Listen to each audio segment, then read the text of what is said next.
Boa noite, irmãos. A graça e paz seja com todos. Temos uma felicidade em conhecer esse seminário e saber que Deus está fazendo aqui para Ele ser glorificado. Nosso tema é missões e a glória de Deus. E justamente sobre isso que a gente quer falar esta noite e amanhã. Eu quero começar pensando numa pergunta que um cientista levantou alguns anos atrás, sem saber quanta nova descoberta houve hoje no mundo. Apenas calculamos que, ou pelo menos eles calculam, que se dobra todo conhecimento em cada 25 a 30 anos. Quer dizer, nós hoje, como humanidade em geral, está dobrando o conhecimento do mundo inteiro cada 25 a 30 anos. Mas isso é impossível que isso continue para sempre. Porque como esse cientista reconheceu, chegará o dia em que a gente saberia tudo o que há para saber. Nesse caso, só restará uma coisa que nós não saberíamos, diz ele. Os irmãos não podem imaginar o que foi isso. Foi a pergunta-chave: por que existe qualquer coisa?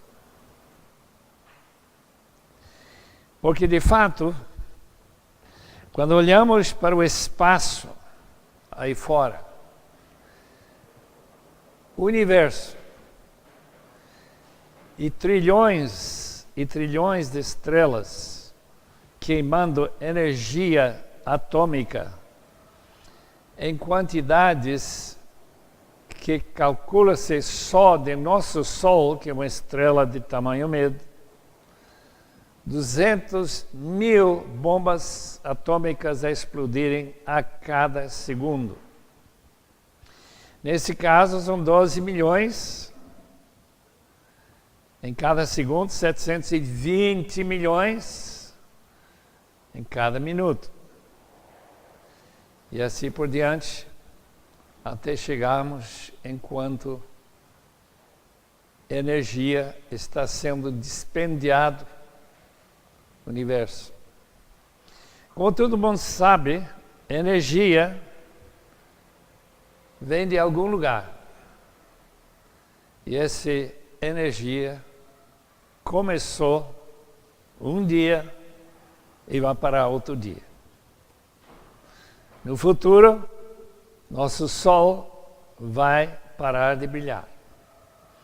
É impossível, por uma lei da natureza que nunca foi desmentida, que toda energia que se gasta, energia que nós gastamos para chegar aqui esta noite, nunca mais vai poder se captar sem que haja alguém como Deus para captá-lo.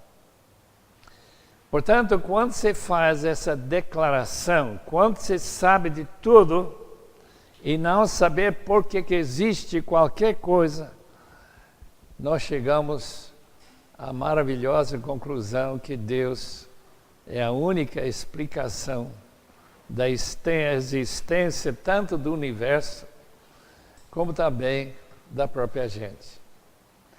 Portanto, nesta noite e amanhã nós queremos buscar algumas respostas a perguntas que estão bem aliadas a essa pergunta: por que existe qualquer coisa? Resposta fácil é: tudo existe para a glória de Deus. A palavra kabod, em hebraico, glória, quer dizer simplesmente peso. Então, quando se trata de riqueza, de importância, de honra, os hebreus usavam essa palavra para descrever uma quantia muito grande de glória. Glória que pertence a Deus, que é o dono de tudo que existe. Portanto, quando se fala de glorificar a Deus, a Ele toda a glória, significa que Ele é a base, a fonte e a motivação de tudo que existe. Deus, vamos perguntar agora, por que que Ele fez um homem e uma mulher para popular este planeta único, não tem outro igual no universo, com dezenas de diferentes marcas de ter sido criado para a existência de pessoas vivas. Mas por que que Deus se interessou em criar um homem e uma mulher que teriam a capacidade aparentemente quase divina de criar outros seres vivos semelhantes a eles? E se os irmãos abrirem suas Bíblias em Romanos 8, versículos 29 e 30, nós descobrimos a razão que Deus decidiu, nos seus conselhos da eternidade, criar Adão e Eva. 8:29. Pois aqueles que de antemão conheceu, também os predestinou para serem conformes à imagem de seu Filho, a fim de que ele seja o primogênito entre muitos irmãos. Esse versículo inclui, no fim do versículo 30, que aqueles que ele predestinou também chamou, aos que chamou também justificou, aos que justificou também glorificou. Em outras palavras, Deus fez o homem e a mulher para ter pessoas semelhantes ao seu Filho, a imagem do seu Filho. Nós fomos criados, diz Gênesis 1, 26 e 27, fomos criados na imagem de Deus. Mas o Filho é o único que realmente reflete, depois da queda, a imagem de Deus. Mas Deus gostou tanto do seu Filho, ele ficou tão cheio de apreciação pelo seu Filho, que decidiu que ele queria mais filhos como esse Filho. De maneira que a razão que ele fez o homem, você e eu, é para que nós reflitemos justamente a imagem do seu Filho. E quando Deus olha para você ou para mim, ou mais ou menos, nós somos semelhantes a seu Filho. E isto é para quê? Para que ele seja glorificado. Mais do que isso, Deus também queria se revelar a pessoas capazes de reconhecer e admirar sua glória. Essa revelação que Deus não precisava de modo algum se revelar, ele decidiu se revelar. E João capítulo 1, versículo 18, nos informa que Jesus Cristo veio para o mundo com essa finalidade de revelar ao Pai. Capítulo 1 e versículo 18. Estou lendo da Nova Versão Internacional. Aquele que é a palavra tornou-se carne, viveu entre nós, vimos a sua glória, glória como do unigênito vindo do Pai, cheio de graça e de verdade. Versículo 18. Ninguém jamais viu a Deus, mas o Deus unigênito, que está junto do Pai, o tornou conhecido. Portanto, Deus deseja ser conhecido.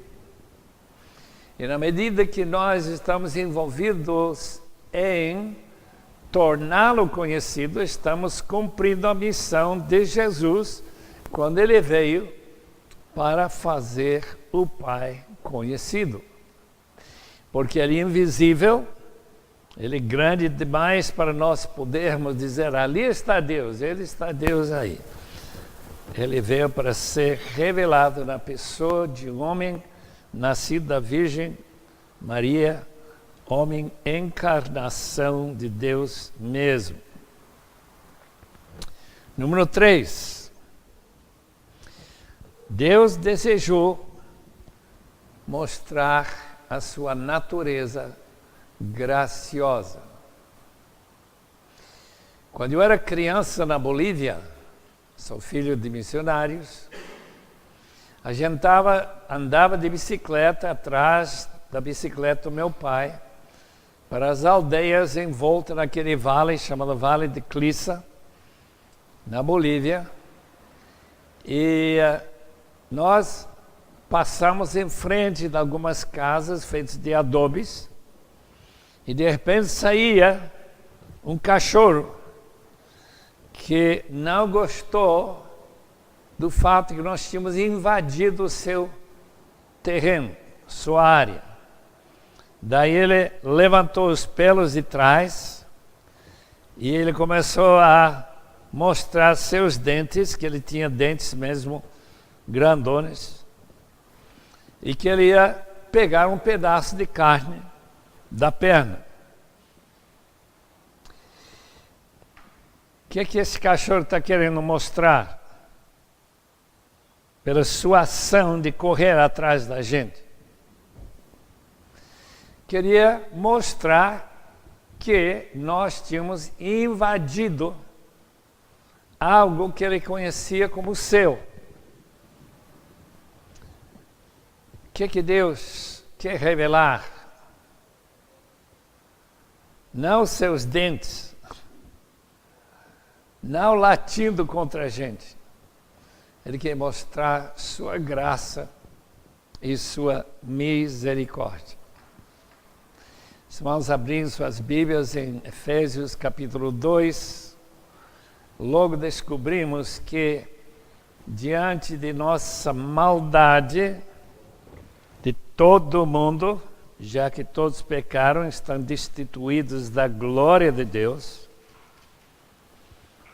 Deus, versículo 4, que é rico em misericórdia, pelo grande amor com que nos amou, deu-nos vida com Cristo quando ainda estávamos mortos em transgressões. Pela graça, vocês são salvos. Deus nos ressuscitou com Cristo e com Ele nos fez assentar nas regiões celestiais em Cristo Jesus, para mostrar nas eras que hão de vir a incomparável riqueza de sua glória, demonstrada em sua bondade para conosco em Cristo Jesus. Misericórdia, graça e glória estão todos combinados e todos cooperando para mostrar quanto Deus é gracioso, quanto Ele está pronto para perdoar, tanto que Ele deu seu Filho unigênito para essa finalidade, porque de tal maneira amou Deus ao mundo, que deu seu Filho unigênito, para que todo aquele que nele crê não pereça, mas tenha vida eterna. Número 4, Deus criou homem para Ele transformar num adorador. Deus não precisa de nada. Ele é absolutamente autossuficiente. Nós não podemos imaginar ou pensar biblicamente qualquer coisa que Deus precisa. Tão diferente dos deuses pagãos que precisam de alimento, precisam disto, precisam daquele outro, né? Muito bem, Deus não precisa de nada. Mas em João 4, versículos 23 e 24, Deus está à procura, Deus está buscando como se fosse importante encontrar verdadeiros adoradores.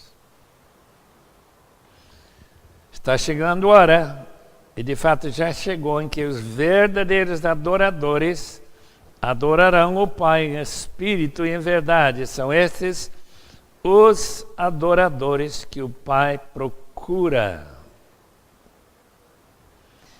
Eu acho absolutamente incrível que Deus procurasse coisa alguma. Mas lá está escrito na Bíblia, inspirado por Deus, que Ele está à procura de verdadeiros adoradores. Os anjos, e são muitos anjos, milhões e milhões, e milhares de milhares, não satisfazem esse desejo da parte de Deus de ser adorados por verdadeiros adoradores. E quem são esses verdadeiros adoradores? Aqueles que foram perdidos, foram mortos em pecados e redimidos, têm capacidade de adorar de uma forma muito mais satisfatória do que qualquer anjo que nunca caiu. Podemos ter certeza disso. Senão, Deus nunca teria permitido que Adão e Eva fossem tentados e levados a pecar. Deus está à procura de verdadeiros adoradores. Número 5.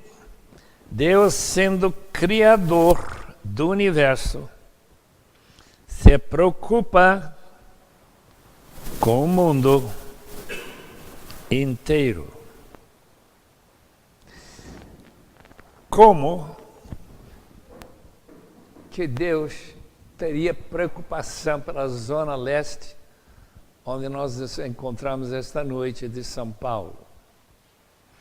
Ou aquela zona que está sendo devastada na Síria, ou Iêmen, ou naquela região, na fronteira de Somália e Quênia, que leva Deus a se preocupar com este mundo. E a razão bíblica é que Ele ama ao mundo. Se você ama alguém, você está preocupado com o bem-estar daquela pessoa. Ontem à noite soube que a minha irmã, que mora perto de Boston, caiu sexta-feira passada, sexta-feira santa, e quebrou a bacia. E que ela está em terríveis dores, depois de ter colocado um pino aí para ela poder um dia novamente fazer o que ele fazia todos os dias, de caminhar. Por causa do amor que a gente tem por ela, a gente fica preocupado. Sua irmã, que é missionária em Guatemala, está indo para encontrar-se com ela, e ela não tem muita facilidade de viajar, mas mesmo assim ela vai para lá. Número 6. Deus queria que sua santidade seja praticada pelas suas criaturas. Mais ou menos como essa ideia de refletir a imagem de Deus, Deus está desejoso, Ele tem interesse em que suas criaturas sejam santos. E a Bíblia diz, tanto em Levítico como em 1 de Pedro, que a razão que Ele quer que eles sejam santos é porque Ele é santo. E qualquer falta de santidade, qualquer pecaminosidade, rebelião, é uma ofensa para Ele. Tanto que Ele deseja que todas as suas criaturas reflitam a sua santidade. Não há nenhuma maneira, porque santidade é uma característica, atributo de Deus, que ultrapassa nossa capacidade de imaginar. Mas sabemos que parte de uma maneira vaga de nossa santidade é uma reflexão da santidade plena do Deus único, Senhor dos céus e da terra. Portanto, aí temos 6 razões que Deus criou o homem. E fez com que ele receba uma ordem de preencher o mundo de descendentes de Adão e Eva. Em 1974, no mês de julho, estive em Lausanne, na Suíça, naquele grande congresso de Lausanne, promovido pela Associação de Billy Graham. E lá tinha o relógio da população do mundo. Foi interessante, porque a população, eu lembro muito bem essas cifras, que ultrapassaram 4 bilhões de pessoas no mundo inteiro. E não sei quantas centenas de milhões, mas deve ter sido em volta de 400 milhões a mais. Os irmãos sabem que recentemente, se não me engano, o ano passado, a população do mundo ultrapassou 7 bilhões de habitantes. Quer dizer, desde 74 até 2014, 14 e mais 36 anos, em outras palavras, em 40 anos, a população subiu 2 bilhões e algumas centenas de milhões de habitantes a mais do que em 1974. Se eu pudesse ter uma ideia,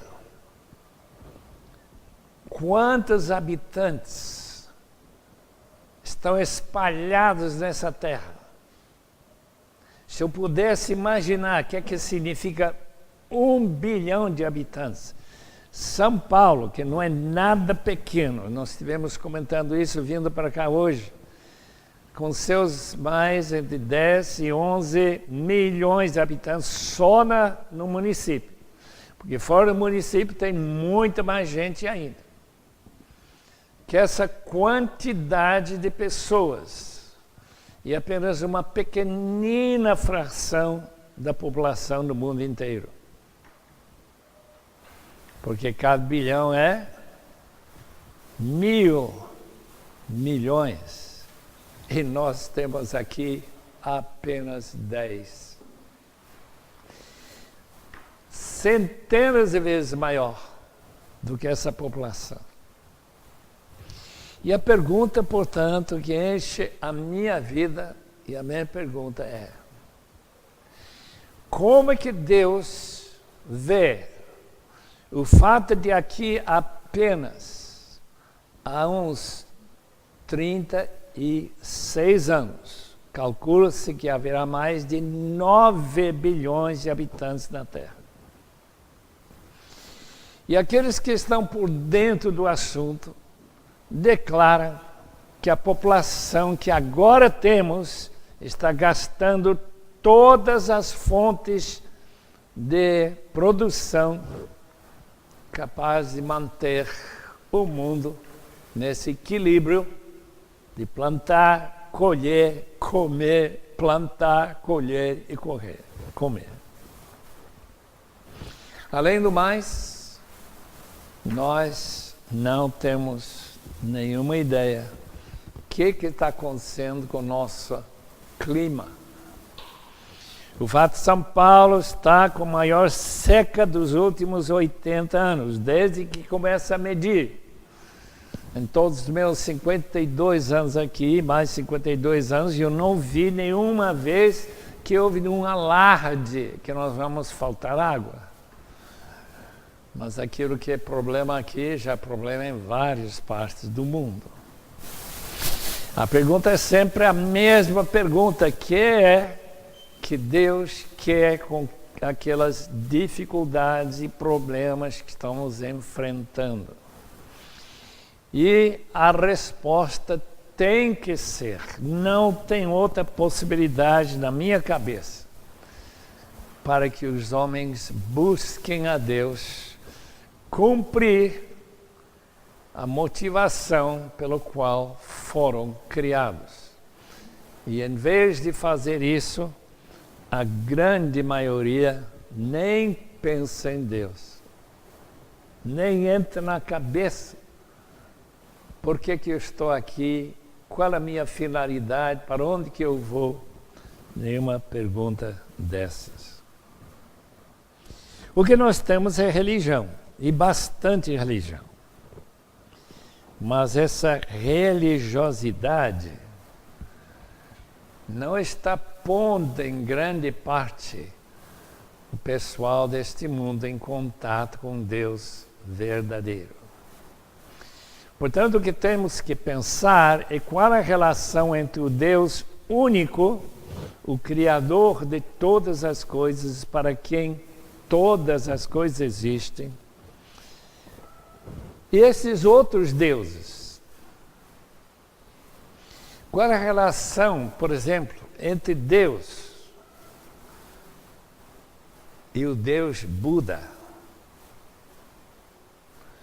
Ou Maria, que não é mais aquela mulher que deu luz a Jesus, é uma ficção criada na mente de alguns pensadores da Idade Média, de que ela foi, não sei, ressuscitada, ou que nunca morreu, foi assunto para o céu, e que lá ela pode substituir ao nosso Senhor Jesus Cristo. Todas essas perguntas relacionadas com outros deuses, qual é a relação do Deus único com Maomé, e esse Deus que eles estão dizendo que eles adoram, Alá, e durante o dia 5 vezes, em qualquer estado islâmico, a gente escuta aqueles sons, até com alto-falantes, anunciando por toda a região que eles têm que acordar, colocar seu tapete, se direcionar a Meca e declarar que Deus, Alá, é o único Deus. Qual é a relação entre estes deuses falsos e o Deus único? Bem, eu não preciso explicar que a razão é o sincretismo de misturar tudo que é possível. As últimas estatísticas são de aqui a 36 anos, 2050, o cristianismo falso e verdadeiro e o islamismo juntos vão ter 2/3 da população do mundo. São as duas religiões que estão crescendo no mundo inteiro. Mas outro terço da população, budistas, hindus, shintoístas e todas as outras religiões continuarão. Mas, se pararmos para pensar qual vai ser o grande desafio de missões nestes próximos anos, em que vocês estarão vivos na Terra, se continuar vivos mais 30, 40 anos, quem sabe quanto tempo, dependendo da sua idade, né? Vocês vão enfrentar o que se chama sincretismo. Sincretismo. Mistura de tudo. O que é o islamismo? Senão uma mistura da Bíblia, do Antigo Testamento, com algumas variações, especialmente políticas e guerreiros, de juntar esse Antigo Testamento, Deus único de Abraão, já que são descendentes dele, os árabes, e que, através de Mohamé, que supostamente escutou Gabriel ditando ao Corão. E toda essa necessidade de acabar com os infiéis. Quem são os infiéis? Somos nós. Então nós temos aqui esse sincretismo, juntar, mas também separar. E toda essa matança que está ocorrendo não somente contra cristãos, como sexta-feira passada lá na Quênia, mas também em outras partes, é o sincretismo. A Igreja Católica cria um sincretismo entre uma deusa pagã com Maria. Maria, então, é aquela deusa, por exemplo, que era Diana, ou que era Astarte, que era adorado no Antigo Testamento. E que ela tem sido levantada e exaltada para essa finalidade, de modo que atrás da nossa casa tem uma estátua desta deusa, chamada Maria, Mãe de Deus. Imagina, Mãe de Deus.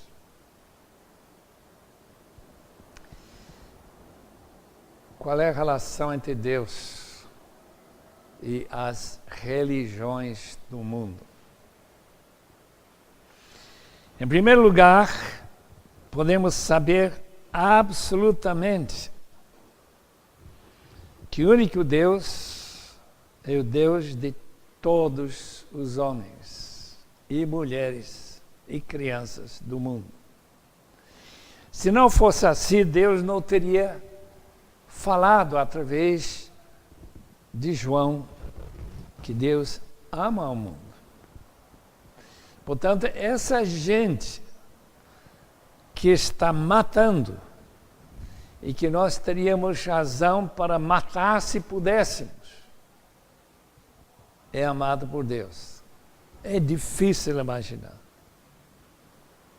Deus ama todos os homens e mulheres do mundo. Ele é o Deus de todos.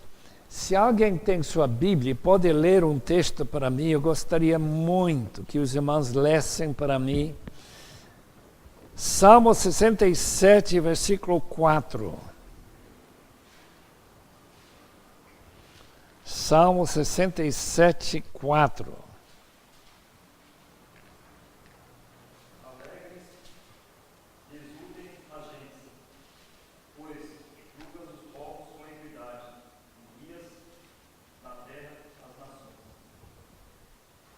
Como que é isso? Salmo 67, versículo 4. Sim, mas o que é isso? O que está dizendo esse versículo? Explique para nós. Alegrem-se e exultem as gentes, pois julgas os povos com equidade, e guias na terra as nações. O que está dizendo? Por que as nações vão ficar alegres?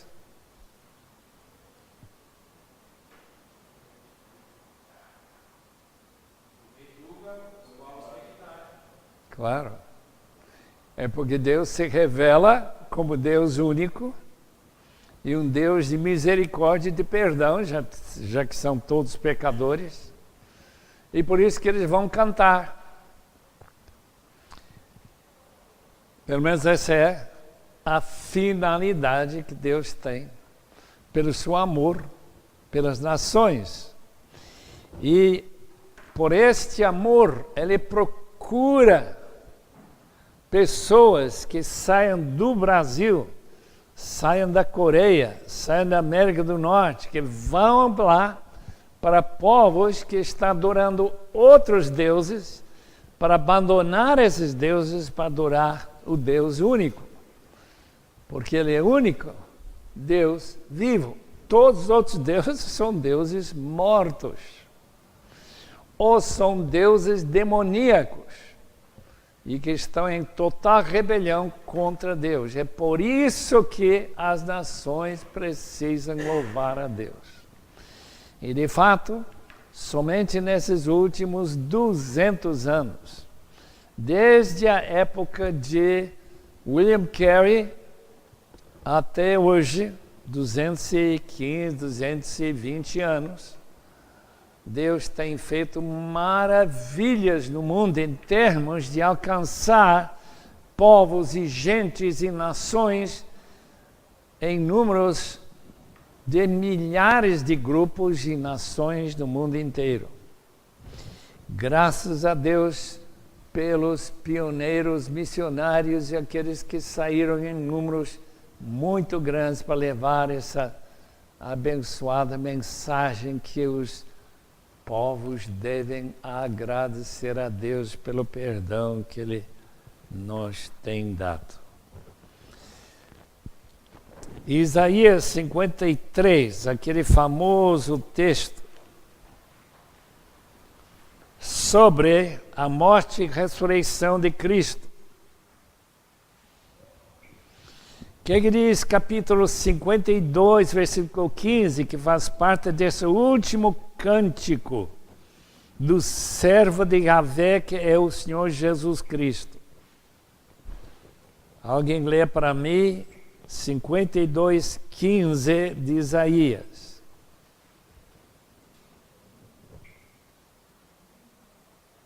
Assim causará admiração às nações, e os reis fecharão a sua boca por causa dele.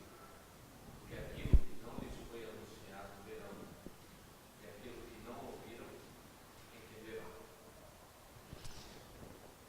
Uma outra versão, baseada num texto talvez mais correto, o versículo diz o seguinte: ele não parecia ser humano, falando de Jesus, tão desfigurado ele ficou, irreconcebível,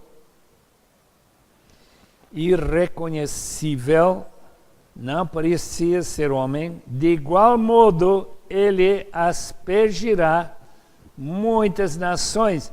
Que significa aspergir?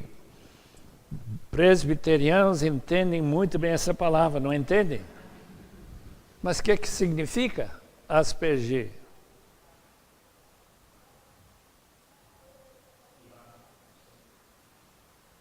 Não tem outra palavra em português que... jogar gotas em cima da gente, né? Que gotas? Que Jesus vai aspergir as nações. Símbolo do sangue de Cristo vertido na cruz.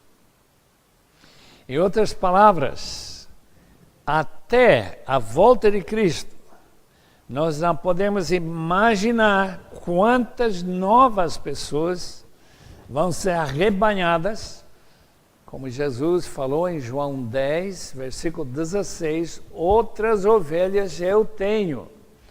Como que ele pode saber que ele tem essas ovelhas? Porque ele é Deus, ele sabe disso. Essas também eu preciso trazer para que recebam esse perdão que foi comprado por Jesus Cristo lá na cruz de Calvário. Então, os deuses das nações que não têm poder têm que cair na graça do Deus que tem poder e ver as grandes e enormes e eternas vantagens de conhecê-lo e ter contato com ele, em lugar dos seus ídolos e suas imagens falsas. Eu fiquei admirado quando eu vi a história de alguns jovens que foram desafiados num debate entre a religião falsa e o cristianismo. Quem que vai ganhar esse debate? De repente, um daqueles jovens diz: agora sim que vocês vão ver o que Deus vai fazer. E naquele instante aparece um redemoinho de uma alta velocidade, alguns foram feridos, muitos correndo para tentar escapar, e acabou o debate. Porque o Deus dos cristãos, que eles admitiram, tem poder para mandar uma ventania tão forte, um redemoinho, que eles não conseguem nem resistir.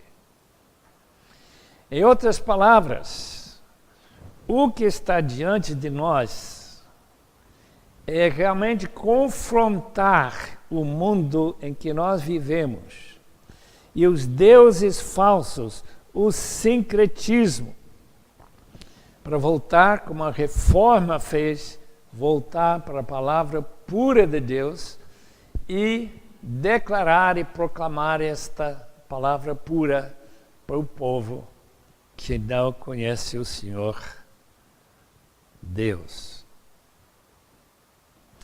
O Deus de Israel é o único Deus. Isaías 46, 9, se alguém quer ler para nós, 46, 9.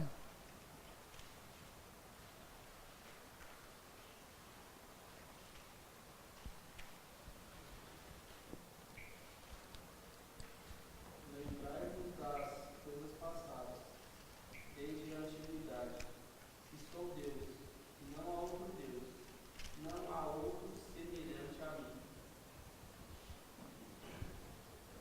Não é maravilhoso isso? Lembre-se das coisas passadas, das coisas muito antigas. Eu sou Deus e não há nenhum outro. Eu sou Deus e não há ninguém como eu. Desde o início eu faço conhecido o fim. Desde tempos remotos o que ainda virá. A segunda vinda de Cristo, por exemplo, os novos céus, nova terra, está tudo declarado antecipadamente que vai acontecer no futuro. Número 3. Deus é o Deus de juízo. Quando Israel chegou na fronteira de Canaã, na terra prometida, eles negaram a possibilidade de Deus dar-lhes essa terra. Porque em tamanho eles pareciam gafanhotos diante de gigantes. E Deus mandou que todos eles morressem no deserto e que levantasse uma nova geração de pessoas que admitiriam e se apostariam no fato que Deus é poderoso para vencer qualquer inimigo. Os irmãos conhecem a história Deus conquistou essa terra. E por que ele conquistou essa terra? Por causa da idolatria. E ele mandou matar todo mundo, não casar com as mulheres, porque eles iam criar os filhos para adorar os deuses da terra. E quando a gente chega em lugares de Israel, como Dan, a gente vai ver um altar, como era um altar pagão, longe do altar em Jerusalém, onde estava o templo depois da construção do templo de Salomão. Deus é Deus de juízo, a terra prometida, conquistada, mostra isso. Os falsos deuses são demônios, Deuteronômio 32, 17, mas não se permitirá sincretismo. O grande problema da religião é o sincretismo, a mistura. E o que está acontecendo com o nosso mundo evangélico? A mesma coisa, sincretismo. Aos poucos a gente vai procurando certos elementos mágicos para tornar Deus mais evidente, para ter mais do seu poder e, sem saber, convidar os demônios a agir no nosso meio. Portanto, queridos irmãos, o primeiro ponto-chave aqui é esta. Deus tem um ódio, ele tem uma aversão, uma inimizade contra a falsa religião, porque adoram os deuses falsos, e aqueles deuses falsos usurpam a glória do Deus único. O único Deus do mundo.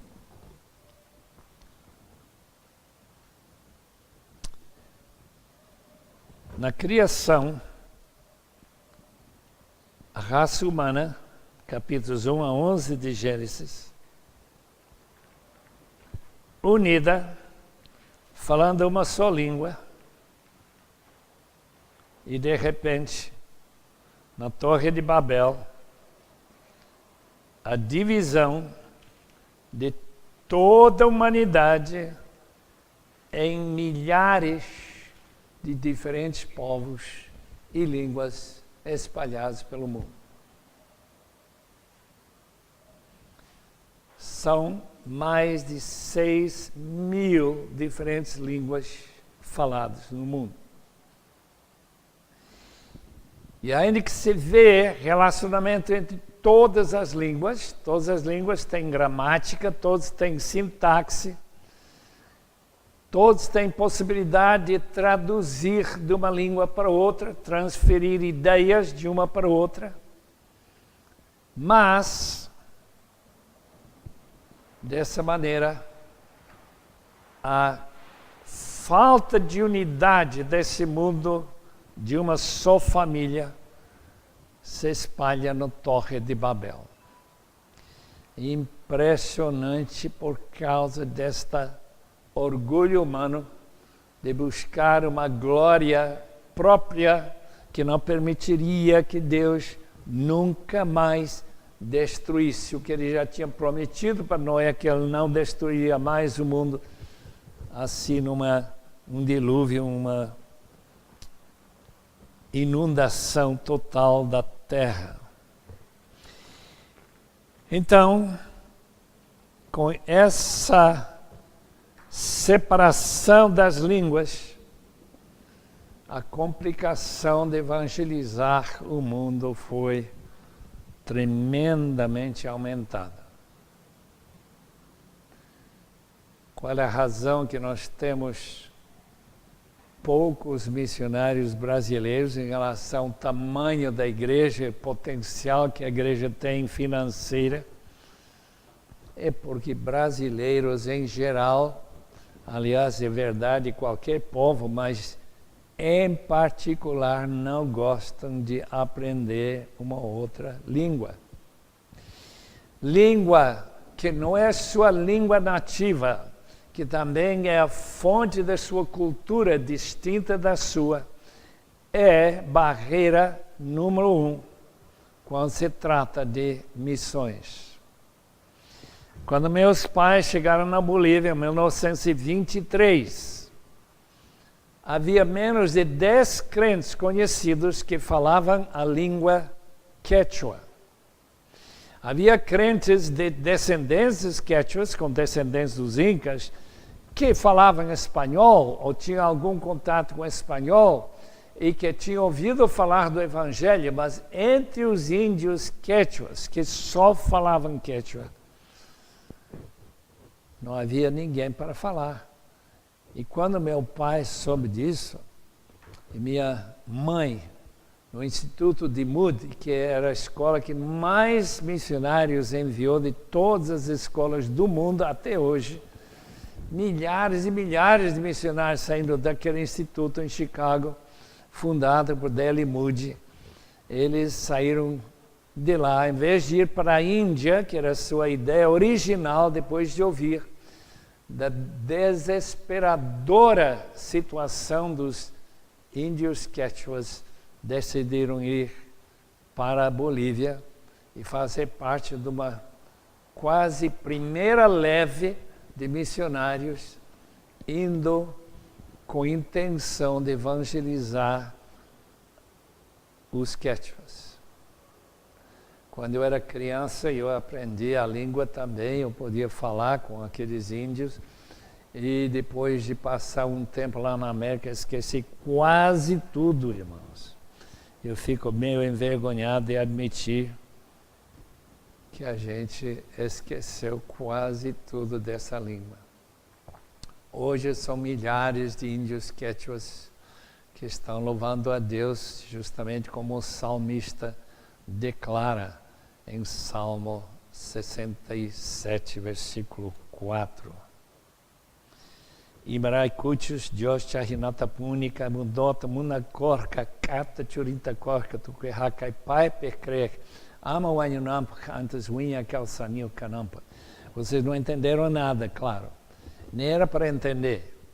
É como quem fala coreano para mim. Eu não entendo nada, zero. E essas línguas distintas, a barreira tremenda para o missionário, já está sendo vencido, tal como em Guatemala, quando a minha irmã chegou lá com seu cunhado Davi, meu cunhado Davi, seu marido. Eles perceberam que a principal necessidade, além de evangelismo, era colocar a palavra de Deus nas suas mãos para que eles pudessem aprender a palavra e formar suas próprias igrejas. Mais ou menos 3 anos ou 4, não sei se foi 2011 ou 12, que eles levaram um caminhão de Bíblias na língua Chuj, São Mateus, que é o dialeto da língua Chuj com que eles começaram a trabalhar quando chegaram há mais de 60 anos atrás. E lá eles, se não me engano, venderam toda a edição num só dia. Tão alegres ficaram aqueles índios do norte de Guatemala para receber a Bíblia na sua própria língua. Queridos irmãos, se nós não tivermos pessoal disposto a se dedicar a aprender as línguas que ainda faltam no mundo, para serem traduzidas e a palavra, o Evangelho sendo pregada, se isso não acontecer, a demora da volta de Cristo será prolongada sem previsão de acabar. Abrem suas Bíblias no texto-chave, tanto em Mateus 24, 14, alguém pode ler para mim? como também em Marcos 13:10.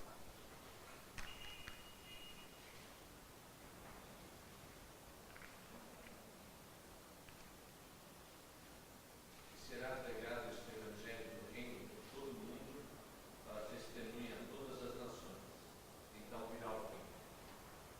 A palavra nações não significa países, são etnias, grupos culturais com sua própria língua.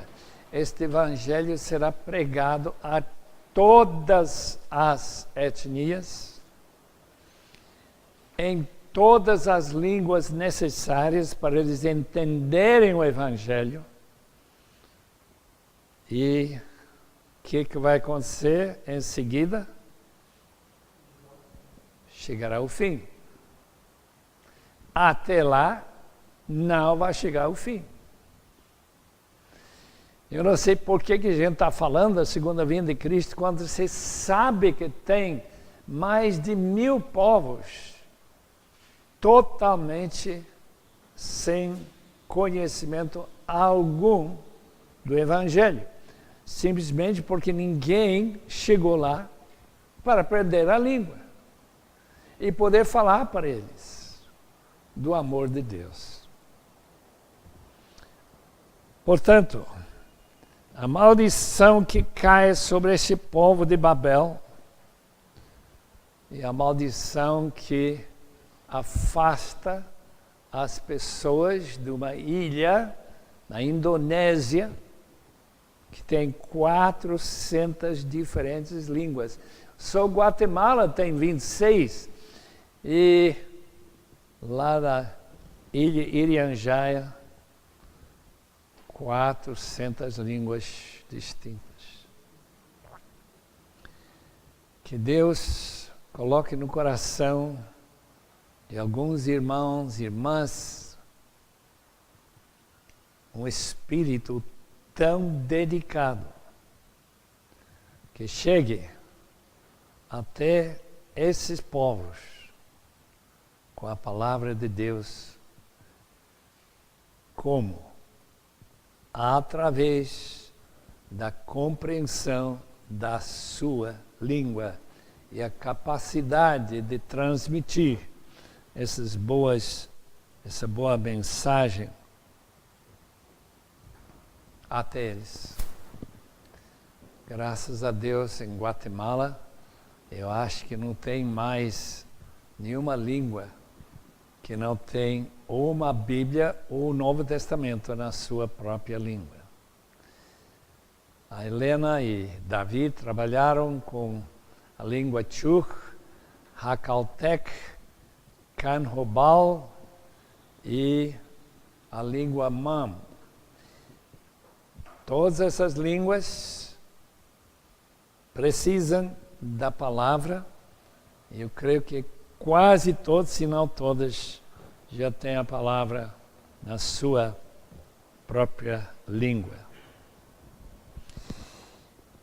A maldição que caiu sobre a raça, portanto, foi essa maldição. Primeiramente, na queda de Adão, a pecaminosidade, a desobediência dele, que tornou toda a raça pecaminosa e, como diz Isaías 53:6, que é como ovelhas, todos nós desgarramos para nossas próprias ideias, indo para nós fazer a vontade própria. Mas Jesus, no seu amor, Deus, no seu grande amor, mandou o seu Filho justamente para salvar essa gente. Agora vamos olhar em Gênesis capítulo 12, versículos 1 a 3. Por favor, alguém leia para mim esses versículos de Gênesis 12.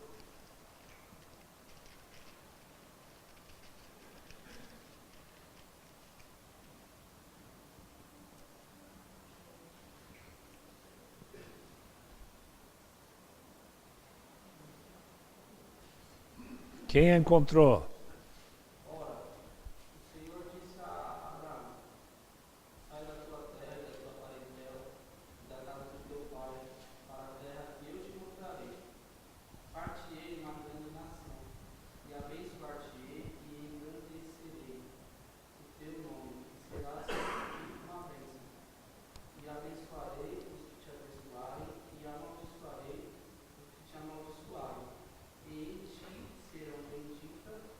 todas as famílias da terra. Qual é a promessa? Duas promessas aqui. Primeira promessa, Abraão será abençoado. Como ele vai ser abençoado? Famoso o seu nome, um dos nomes mais conhecidos do mundo inteiro, é o nome de Abraão. Todos os muçulmanos conhecem esse nome, além dos cristãos. Você será uma bênção. Ele será abençoado e ele será uma bênção.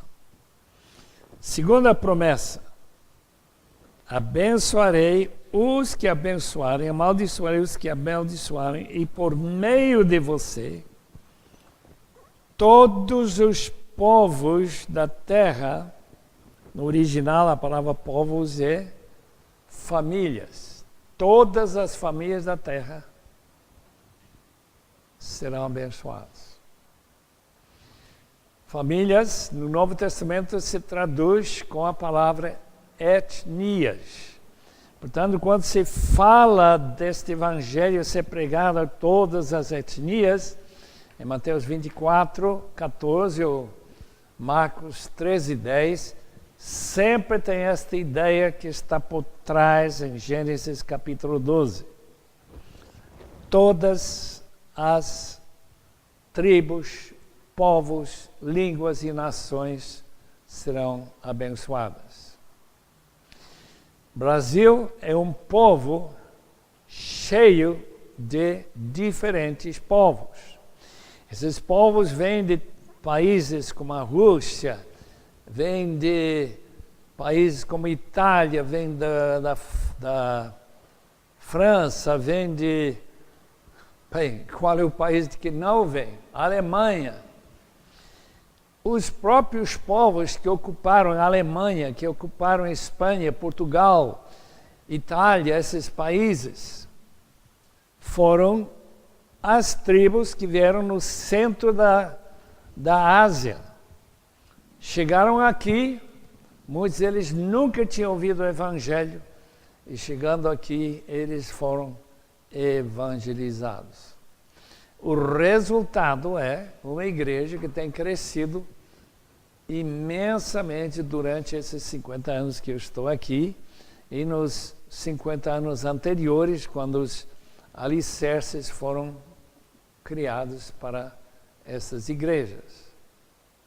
Agora a pergunta que eu faço é esta: estes povos que são a bênção de Abraão, todos eles que serão abençoados através de Abraão e naturalmente através do seu descendente, que é o Senhor Jesus. Por meio de você, todos os povos da terra serão abençoados. Como que nós podemos entender que essa promessa da palavra de Deus será cumprida? Somente se nós entendermos esses textos que prometem que todos os povos, línguas e etnias foram comprados pelo sangue de Cristo. Apocalipse capítulo 5, versículo 9. Alguém lê para nós as palavras do novo cântico dos 24 anciãos. E entoavam novo cântico, dizendo: digno és de tomar o livro e abrir os selos, porque foste morto e com teu sangue comprados para Deus os que procedem de toda tribo, língua, povo e nação. Quem que vai escapar?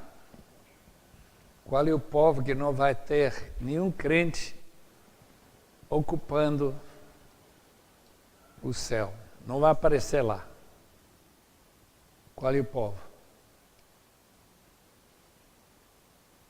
qual é a etnia, que vai chegar lá com sua língua, não vai ter ninguém que fala a língua dele.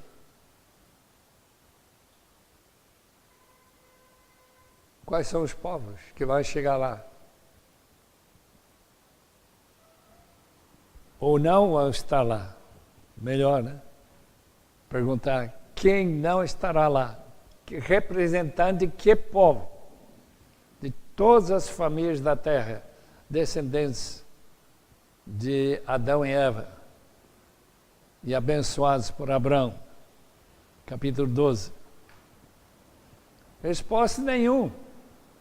O texto é muito claro, porque com teu sangue compraste para Deus gente de toda tribo, povo, língua e nação. Tu os constituíste reino e sacerdotes para o seu Deus, para o nosso Deus. Eles reinarão sobre a terra. Capítulo 7, versículo 9 também, de Apocalipse. Vou ler aqui. Depois disso olhei, diante de mim estava uma grande multidão que ninguém podia contar, de todas as nações, tribos, povos e línguas, em pé, diante do trono e do Cordeiro, com vestes brancas e segurando palmas para glorificar a Deus. Se Cristo pagou com seu sangue alguns de todas as tribos, povos e línguas e nações, será que eles não vão comparecer? Se alguém que foi comprado por um preço tão alto como o sangue de Cristo, não comparecerá lá? O que os irmãos acham?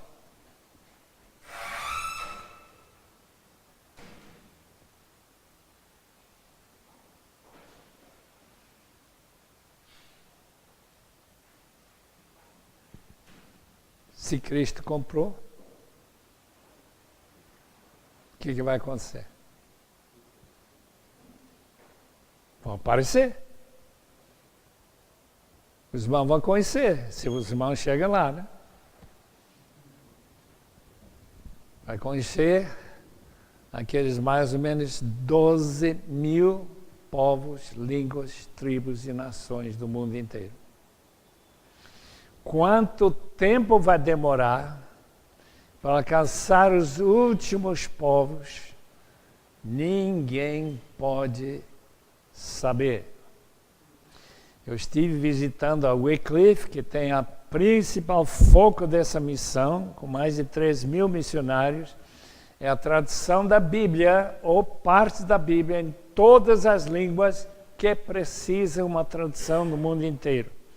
E para minha imensa surpresa, estive lá o ano passado, falaram que até o ano 2025 eles terão algum missionário trabalhando em todas as línguas que faltam algo na Bíblia, naturalmente algo mais importante na tradução da Bíblia, o Evangelho de João, o Evangelho ou livro de Romanos, algum livro que explica bem a palavra de Deus, para eles poderem ser convertidos e conhecer nosso Senhor e Salvador Jesus Cristo.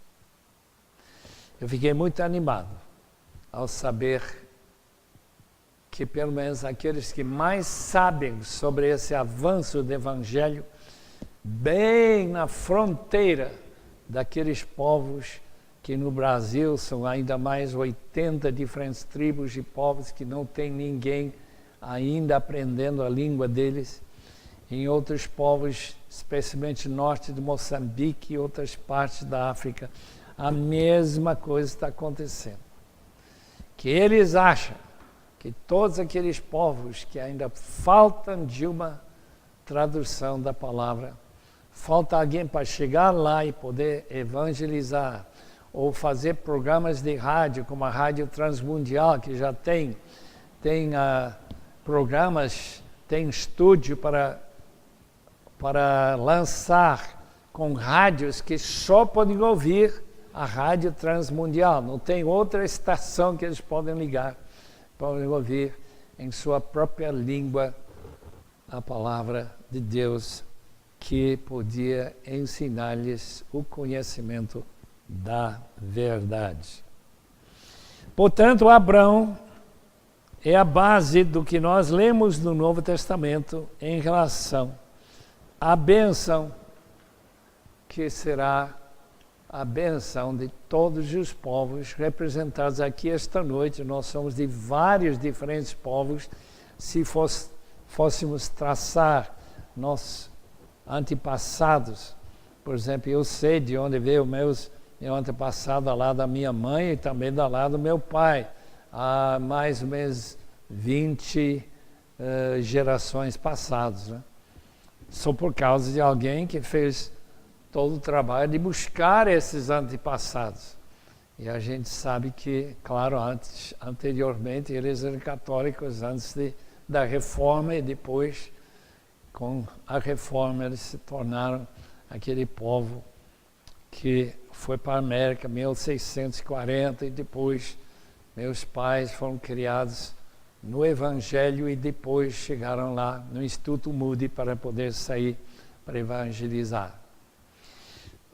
Agora, restam uns minutos, gostaria que os irmãos fizessem perguntas se tiverem. Se gostariam de questionar, perguntar. Ou todo mundo aqui gosta mais de silêncio. Porque se for assim, a gente vai ficar com os olhos fechados e orando. Fala aí, meu jovem. A respeito dessa questão de todos os povos serem alcançados até a volta de Cristo, né? Eu imagino que seja difícil definir o que seriam esses povos, né? A palavra lá é etnos, mas como eles estão configurados tal. Considerando, o texto bíblico ele está dizendo de todos os povos presentes no retorno de Cristo, porque e os povos, por exemplo, que já acabaram, já sincretizaram, foram exterminados e que não existem mais, que não receberam. Então, se o entendimento dessa questão de que todos os povos serão alcançados, será quando Jesus voltar, como seria isso? Excelente pergunta, que tenho pensado bastante nessa mesma pergunta. Resposta para mim, que satisfaz. Todo indivíduo é uma ramificação de um povo. Desde Adão e Eva até o dia de hoje, com os seus 7 bilhões de habitantes, são ramificações do primeiro casal. São humanos. Quer dizer, todas as tribos e todos os povos são uma tribo só, como diz capítulo 17 de Atos. De um só vem toda a humanidade. Quando Jesus fala das tribos e nações, ele está falando de um período na história, claramente, em que povos, por exemplo, como astecas, ou como os maias de Guatemala, ou como os incas do Peru e Bolívia, norte da Argentina, Equador, e os outros povos que nós encontramos na África, todos aqueles povos originalmente são filhos de Adão e Eva. Portanto, a qualquer momento que Deus achar que esse texto está cumprido já, Cristo estará voltando. Alguém leia para nós Romanos capítulo 11, versículo 25, que faz uma referência a essa mesma realidade em outras palavras. Romanos 11, versículo 25.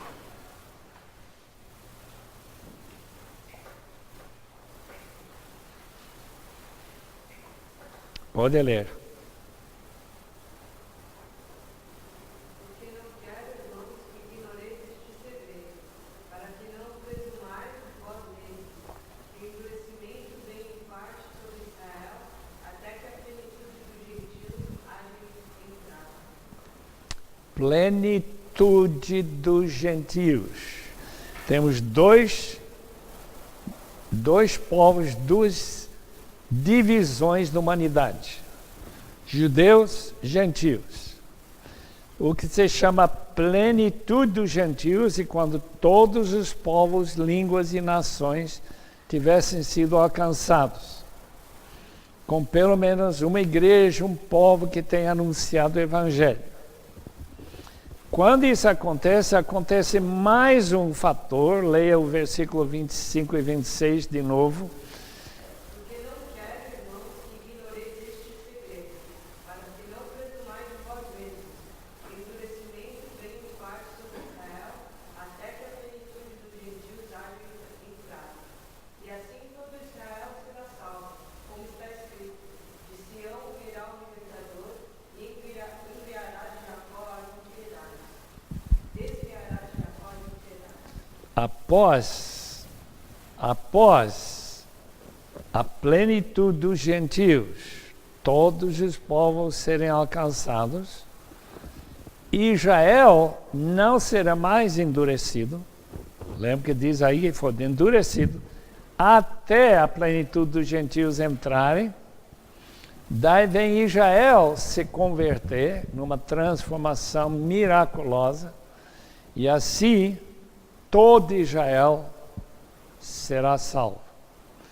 Nesse caso, todo Israel que está vivo, obviamente, ele não vai ressuscitar israelitas que viviam no século X ou século 8 ou por aí, para serem evangelizados. Não, todo o povo vivo na época em que Jesus volta, e Jesus voltará.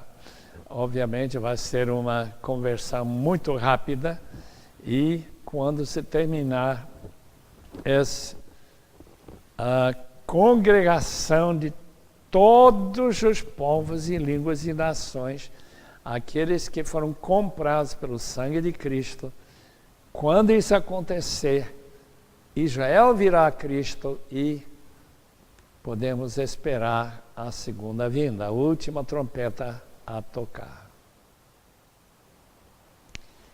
Mas nunca esqueçam que todas aquelas línguas de Guatemala, todos aqueles povos, são ramificações de uma tribo chamada Maias. Maias. Como no sul do México tem vários outros povos que são astecas.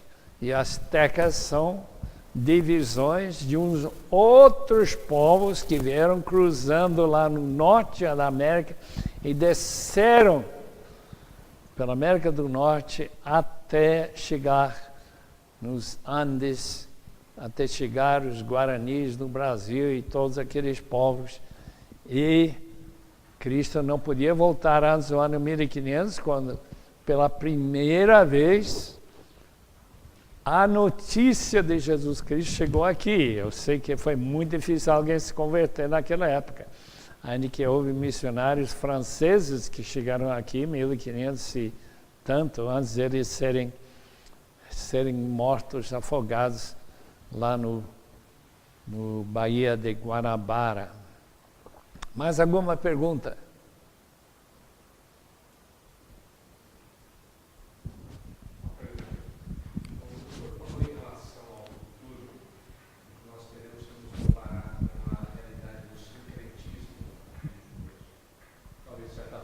Vem acontecido. A minha pergunta, tá ligado? É em relação a hoje. Hoje nós enfrentamos uma realidade talvez de barreiras em relação à religiosidade.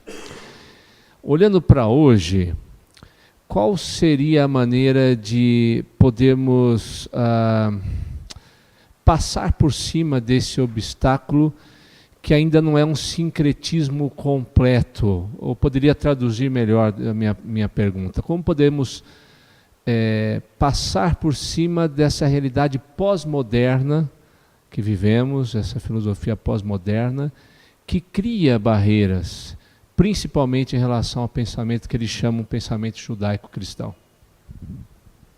Ótimo. A única maneira é conhecer a Bíblia e crer na Bíblia. Tal como o sincretismo católico foi combatido por Lutero, Calvino, Bucer, Farel e John Knox e tantos outros vultos do passado, nós temos que fazer a mesma coisa. É ensinar o que a Bíblia ensina. E com muito cuidado. Esse seminário existe para essa finalidade. Porque se não era para mudar nada, então a gente continuaria na Igreja Católica. Né? Mas é para mudar de aquele sincretismo, especialmente a elevação de Maria, para tomar o lugar de uma espécie de redentora, uma espécie de mediadora entre Deus e os homens, que não tem nada a ver com a Bíblia. Não tem nada na Bíblia que diz, quando alguém pergunta quem é a mãe de Jesus, diz, olha, mãe de Jesus são todos aqueles que amam e creem no Senhor. Eles são minha mãe. Em capítulo 3 de Marcos. Mais uma pergunta.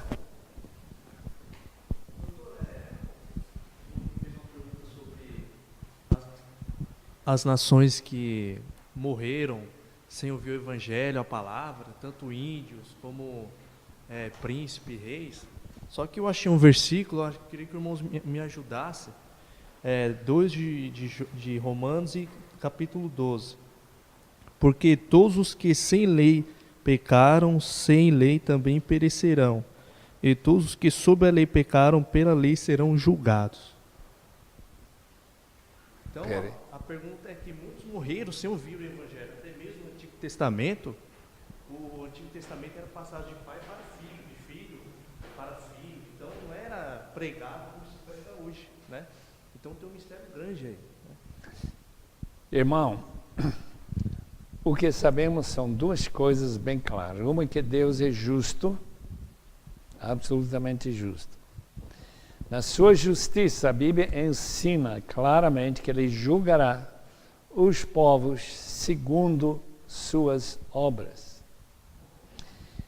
A bênção de Abraão, que tem alcançado por causa da obediência de alguns irmãos e vultos, como o apóstolo Paulo e outros da Idade Média que foram levados a esse evangelho, homens que no século 17, 18 começaram a pregar o evangelho em outros povos, os morávios do século 18, que pela graça de Deus, depois do avivamento de 1727, foram chegando em várias partes da África, dos esquimós no Canadá, chegaram nos índios de Geórgia, nas colônias americanas e assim por diante.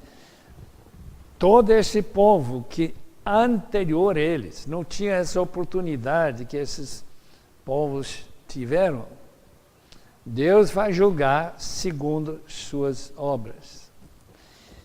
Essas obras não salvam. Não há nenhum texto que diz, pelo menos que eu conheço, que diz que alguém, por suas boas obras, possa ser salvo. Não há outro nome dado aos homens pelo qual podem ser salvos, diz Atos 4:12. Portanto, o que nós podemos dizer é o seguinte, que como Jesus falou na parábola dos 2 tipos de servos, servos que conheciam a vontade do seu Senhor, e aqueles que não conheciam a vontade. Se alguém desobedece conhecendo a vontade, ele será castigado com muitos açoites. Aquele que não conheceu, com poucos açoites.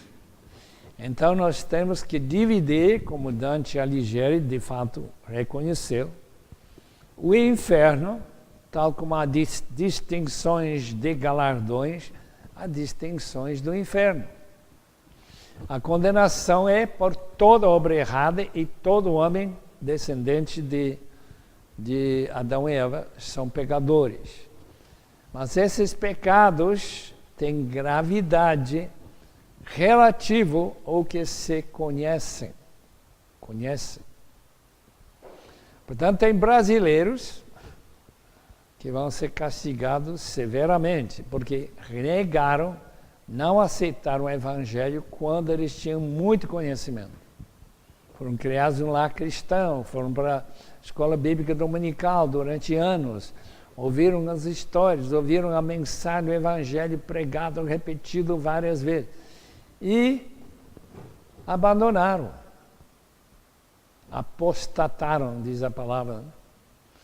Para eles o castigo vai ser terrível, irmão. Eu não quero ficar nesse grupo, não.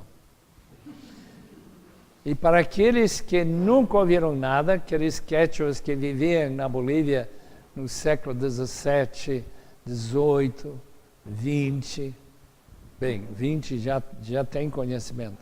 Muito divulgado o evangelho entre esses índios hoje, mas século XVIII, antes dos missionários chegaram da missão que os meus pais faziam parte, uma missão focada particularmente nos índios quechuas. E outras partes do mundo a mesma história. Aqueles que morreram antes serão castigados com poucos açoites. Segundo eu entendo, a base de Lucas 12, versículos 46, 47, por aí.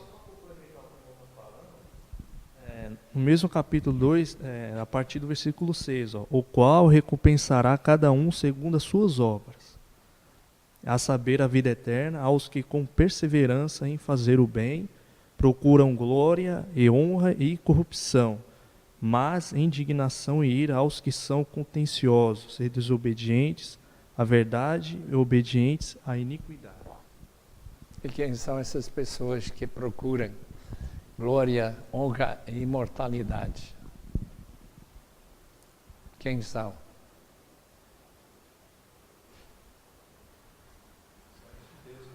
São crentes. Não tem gente que busca a Deus. Diz o mesmo texto, um pouco mais para frente. Todos seguem seu próprio caminho. Então, em termos de alguém se salvar por causa de um interesse que ele tem, próprio, né, de se salvar, tem ninguém. Não sei se o irmão é presbiteriano, né? O irmão é presbiteriano? Assembleia. Mas na Assembleia se ensina que alguém pode salvar para as suas boas obras? Eu acho que não. Pelo menos eu não conheço assembleano que bem instruído na Bíblia vai pensar nisso, né? Portanto, sabemos que ninguém vai ser salvo por esse meio. Portanto, estamos aí com esse problema.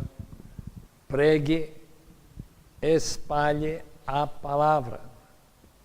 A mensagem, você tem que decidir, vai seguir a Cristo ou não. Você vai se entregar a Ele ou não. Tem razão, meu irmão. Graças a Deus pelos assembleanos que têm feito uma grande diferença nesse país, né? Falando de Cristo. Gente se convertendo. Milhões pela graça de Deus. Mais alguma pergunta? Mais uma última pergunta? Não? Então, pastor, muito obrigado, viu? Foi um grande privilégio tê-lo conosco. Muito obrigado. De fato, É um privilégio mesmo, uma das maiores mentes cristãs hoje, pensando o mundo evangélico, e dispondo muito material para servindo a igreja há anos aí, a igreja brasileira. É um grande privilégio ouvi-lo agora ao vivo.